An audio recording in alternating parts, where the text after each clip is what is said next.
ఈరోజు మనం తీసుకోబోయే అంశం వినటానికి చాలా సింపుల్గా అనిపిస్తుంది.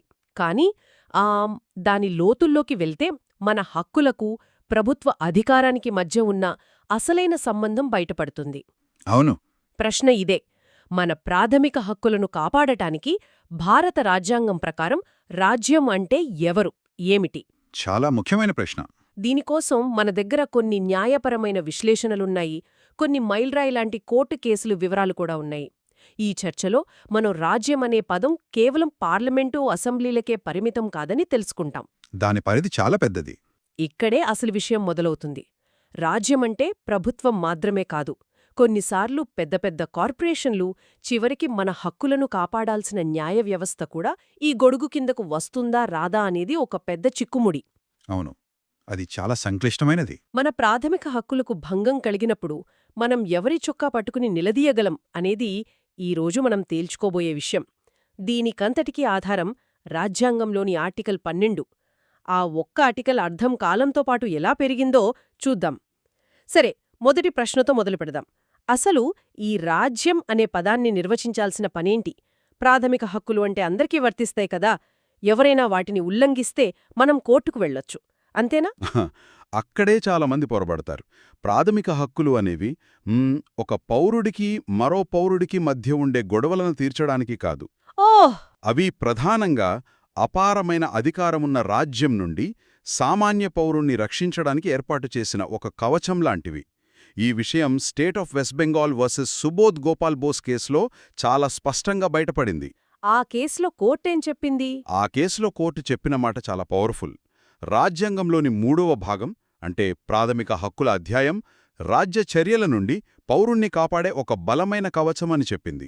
ఒక బలమైన కవచం అంటే రాజ్యం తన ఇష్టానుసారంగా మన జీవితాల్లోకి చొరబడకుండా అడ్డుకునే ఒక గోడలాంటిదన్నమాట. కరెక్ట్, ఖచ్చితంగా. ఎందుకంటే రాజ్యం దగ్గర అధికారం, చట్టాలు, పోలీసులు, సైన్యం, ఇలా అపారమైన శక్తి ఉంటుంది. అవును. ఈ శక్తిని దుర్వినియోగం చేస్తే వ్యక్తి స్వేచ్ఛకు అర్థమే ఉండదు. అందుకే మన రాజ్యాంగ నిర్మాతలు ఈ హక్కులను ప్రత్యేకంగా రాజ్యానికి వ్యతిరేకంగా మాత్రమే ఇచ్చారు. అంటే అందుకే ఆ రాజ్యం ఎవరో స్పష్టంగా తెలియాలి. ఎగ్జాక్ట్లీ. లేకపోతే ఆ కవచం ఎవరిమీద ప్రయోగించాలో మనకు తెలీదు కదా. అర్థమైంది. అంటే ఒకవేళ నా ప్రాథమిక హక్కుకు భంగం కలిగితే నేను ఫలానా వ్యక్తి లేదా సంస్థ రాజ్యం అని నిరూపించగలిగితేనే కోర్టులో కేసు నిలబడుతుంది. అంతే. ఆర్టికల్ 12 ప్రకారం కేంద్ర రాష్ట్ర ప్రభుత్వాలు, పార్లమెంటు, రాష్ట్ర శాసనసభలు, ఇంకా ఇతర అధికారాలు. అవును, ఆ చివరి మాట ఇతర అధికారాలు అనేది ఒక చిన్న పదబంధంలా అనిపించినా దాని చుట్టూనే ఈ మొత్తం చర్చ తిరుగుతుంది. ఓకే, ప్రభుత్వాలు రాజ్యం కిందకు వస్తాయనేది స్పష్టంగా ఉంది. కానీ ఈ రోజుల్లో ప్రభుత్వాల కన్నా శక్తివంతమైన సంస్థలు చాలా ఉన్నాయి. నిజమే. భారీ కార్పొరేషన్లు మన జీవితంలోని ప్రతి అంశాన్ని ప్రభావితం చేస్తున్నాయి. మరి వాటి మాటేమిటి? ఈ ఇతర అధికారాలు అనే పదం వాటికి కూడా వర్తిస్తుందా? ఒక ప్రైవేట్ కంపెనీ ప్రభుత్వంగా ఎప్పుడు మారుతుంది? ఇది చాలా కీలకమైన పాయింట్. కాలక్రమేణా న్యాయస్థానాలు ఈ విషయాన్ని గుర్తించాయి. ప్రభుత్వం నేరుగా చేయాల్సిన పనులను ఇప్పుడు చాలా కార్పొరేషన్లు, ఏజెన్సీలు చేస్తున్నాయి. ఉదాహరణకు విద్యుత్ సరఫరా, రవాణా, బీమా లాంటివి. ఒక సంస్థ అది ప్రభుత్వానిదా లేక ప్రైవేట్దా అన్నది పక్కన పెడితే, అది చేసే పని ప్రభుత్వ విధికి దగ్గరగా ఉన్నప్పుడు అది ప్రభుత్వ లక్షణాలను సంతరించుకుంటుందన్నమాట. ఓ, అంటే వాళ్ళు అమ్మే వస్తువుల గురించి కాదు, వాళ్ళు కలిగి ఉన్న అధికారం గురించి. సరిగ్గా చెప్పారు. మరి అది ఎలా నిర్ణయిస్తారు? ఏదైనా కంపెనీ ప్రభుత్వ లక్షణాలను కలిగి ఉందని చెప్పడానికి కోర్టులు ఏం చూస్తాయి? దీనికేమైనా రూల్స్ ఉన్నాయా? ఉన్నాయి. కోర్టులు ఒక ప్రాక్టికల్ చెక్లిస్ట్ లాంటిదాన్ని అభివృద్ధి చేశాయి. దీన్నే 5 పరీక్షలు అని పిలుస్తారు. 5 పరీక్షలా? అవును. సింపుల్గా చెప్పాలంటే, ఒక సంస్థ కేవలం వ్యాపారం మాత్రమే చేసుకుంటుందా, లేక అది ప్రభుత్వ టోపీ పెట్టుకుని పనిచేస్తుందా అని చూడటానికి ఇది సహాయపడుతుంది. ఆసక్తికరంగా ఉంది. ఆ 5 పరీక్షలు ఏమిటి? అవి ఒక సంస్థను రాజ్యమని ఎలా నిర్ధారిస్తాయి? చూడండి, ఇవి విడివిడిగా కాకుండా అన్ని కలిపి ఒక చిత్రాన్ని అందిస్తాయి. మొదటిది, ఆ సంస్థపై ప్రభుత్వ నియంత్రణ ఎంత ఉంది. ప్రభుత్వ నియంత్రణ అంటే దాని నిర్ణయాలలో, రోజువారీ పనులలో ప్రభుత్వం ఎంతగా జోక్యం చేసుకుంటుంది. దీన్నే డీప్ అండ్ పర్వేసివ్ కంట్రోల్ అంటారు. రెండవది, ఆ సంస్థకు డబ్బులెక్కడ్నుండొస్తున్నాయి. చాలా భాగం ప్రభుత్వం నుండే వస్తుందా? ఫండింగ్. అవును. మూడవది, అది చేసే పని స్వభావం, అది ప్రజాప్రయోజనం కోసం పనిచేస్తుందా లేక కేవలం లాభం కోసమా? ఓకే.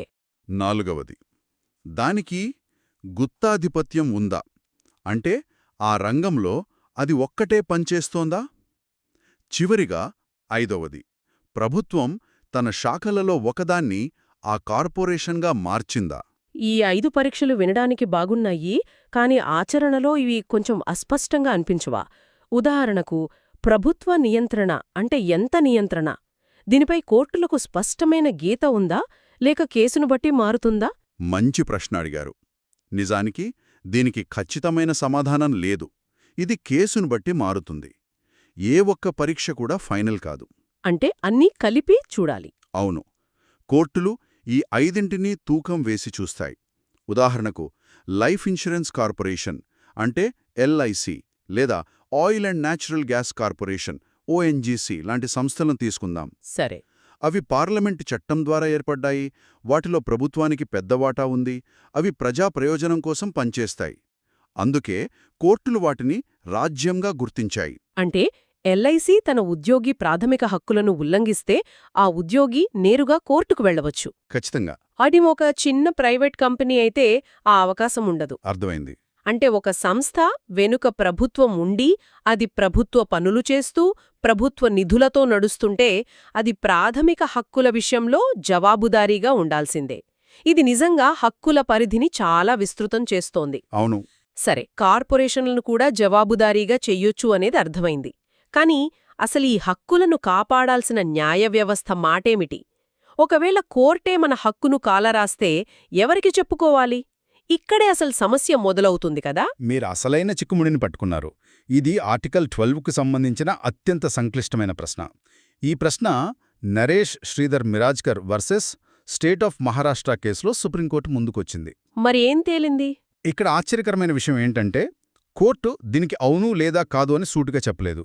బదులుగా వాళ్ళు ఒక విచిత్రమైన విరోధాభాసాన్ని, ఒక పారాడాక్స్ని మన ముందు పెట్టారు. ఒక్క నిమిషం, ఇది నాకు కొంచెం గందరగోళంగా ఉంది. విరోధాభాసమా? అదెలా? ఆలోచించండి. ఒక ఫుట్బాల్ మ్యాచ్లో రెఫరీయే తప్పుడు గోలిస్తే మీరు ఎవరికి ఫిర్యాదు చేస్తారు? ఆ ఫీల్డులో రెఫరీయే ఫైనల్ అథారిటీ. ఎవరికీ చేయలేము. ఇక్కడ కూడా అదే పరిస్థితి. కోర్టుల వాదన ఏంటంటే, ఒకవేళ న్యాయస్థానాలను రాజ్యంగా పరిగణిస్తే వాటి తీర్పులను కూడా రాజ్య చర్యలుగా భావించాల్సి వస్తుంది.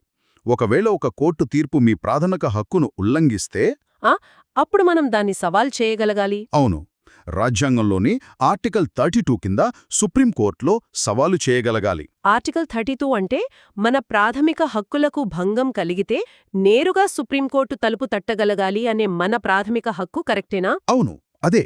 కాని ఇక్కడే సమస్య. కింది కోర్టుల తీర్పులను పైకోర్టులలో అప్పీల్ చేసుకోవచ్చు. కాని ప్రతి తీర్పును ప్రాథమిక హక్కుల ఉల్లంఘన కింద సవాలు చేయడం మొదలుపెడితే తీర్పులకు ఒక ముగింతనేదే ఉండదు. ఎగ్జాక్ట్లీ. న్యాయ వ్యవస్థ యొక్క స్వతంత్రత, దాని తీర్పుల యొక్క అంతిమ అధికారం దెబ్బతింటాయి. అంటే ఒక హక్కును కాపాడటానికి ప్రయత్నిస్తే వ్యవస్థ యొక్క మరొక ప్రాథమిక సూత్రం దెబ్బతినే ప్రమాదముంది. ఓ, అందుకే ఇదొక చిక్కుముడి. ఈ సంక్లిష్టత వల్లే న్యాయ వ్యవస్థ రాజ్యం అవునా కాదా అనే ప్రశ్నకు కోర్టు ఇప్పటికీ ఒక ఖచ్చితమైన సమాధానం ఇవ్వలేదు. అంటే న్యాయ వ్యవస్థ ఒకవైపు హక్కుల పరిరక్షకుడుగా ఉంటూనే మరోవైపు దాని చర్యలకు పూర్తి జవాబుదారీతనం నుండి ఒక రకమైన మినహాయింపు పొందుతోందన్నమాట. ఇది నిజంగా విచిత్రంగా ఉంది. సరే, ఇప్పటివరకు మనం రాజ్యం నిర్వచనం ప్రభుత్వం నుండి కార్పొరేషన్ల వరకు ఎలా విస్తరించిందో చూశాం. న్యాయ వ్యవస్థ విషయంలో ఉన్న ఈ విచిత్రమైన పరిస్థితిని కూడా చర్చించాం. ఈ చర్చ మొత్తాన్ని కలిపి చూస్తే దీని వెనుకున్న పెద్ద ఆలోచన ఏమిటి? ఈ మార్పులన్నింటినీ ఒక పెద్ద చిత్రంలో చూస్తే ఒకే ఒక ధోరణి స్పష్టంగా కనిపిస్తుంది. అదేంటి? న్యాయం పొందే అవకాశాన్ని విస్తృతం చేయడం. రాజ్యాంగం రాసినప్పుడు ఉన్న సమాజానికి ఇప్పటి సమాజానికి చాలా తేడా ఉంది కదా. అవును, చాలా. అప్పుడు అధికారం ప్రభుత్వాల చేతిలో కేంద్రీకృతమే ఉండేది. కాని ఇప్పుడు అధికారం చాలా రూపాల్లో ఉంది. ప్రభుత్వాలు, కార్పొరేషన్లు, మీడియా సంస్థలు, ఇలా ఎన్నో శక్తివంతమైన సంస్థలు మన జీవితాలను ప్రభావితం చేస్తున్నాయి. అంటే మారుతున్న కాలానికి అనుగుణంగా అధికారం ఎక్కడ ఉంటే జవాబుదారీతనం కూడా అక్కడికి విస్తరించాలని న్యాయ వ్యవస్థ భావిస్తోందన్నమాట. సరిగ్గా అదే.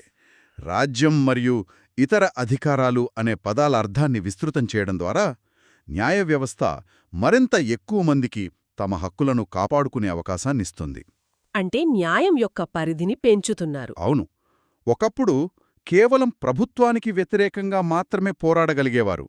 ఇప్పుడు ప్రభుత్వ లక్షణాలున్న కార్పొరేషన్లను కూడా కోర్టుకు లాగగలుగుతున్నారు. దీని ఏకైక లక్ష్యం హక్కులు ఉల్లంఘించబడిన వారికి పరిహారం అందించడం. ఓకే.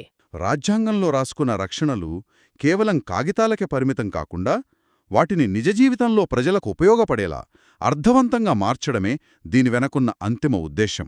అద్భుతంగా చెప్పారు. అంటే రాజ్యాంగాన్ని భవిష్యత్తుకు కూడా వర్తించేలా, దానికి జీవం పోసేలా కోర్టులు పనిచేస్తున్నాయన్నమాట. అది చాలా శక్తివంతమైన ఆలోచన. కరెక్ట్. సరే, ఈరోజు చర్చను ముగిద్దాం. రాజ్యం అనే ఒక చిన్న పదాన్ని నిర్వచించడం వెనుక మన ప్రాథమిక హక్కులకు ఒక కవచాన్ని సృష్టించడం అనే పెద్ద ఉద్దేశ్యం ఉందని అర్థం చేసుకుని మన చర్చను ప్రారంభించాం. అవును, ఒక కవచం. ఈ కవచం యొక్క పరిధిని ప్రభుత్వ సంస్థల నుండి ప్రభుత్వ టోపీ పెట్టుకుని పనిచేసే శక్తివంతమైన కార్పొరేషన్ల వరకు ఎలా విస్తరించారో చూశాం.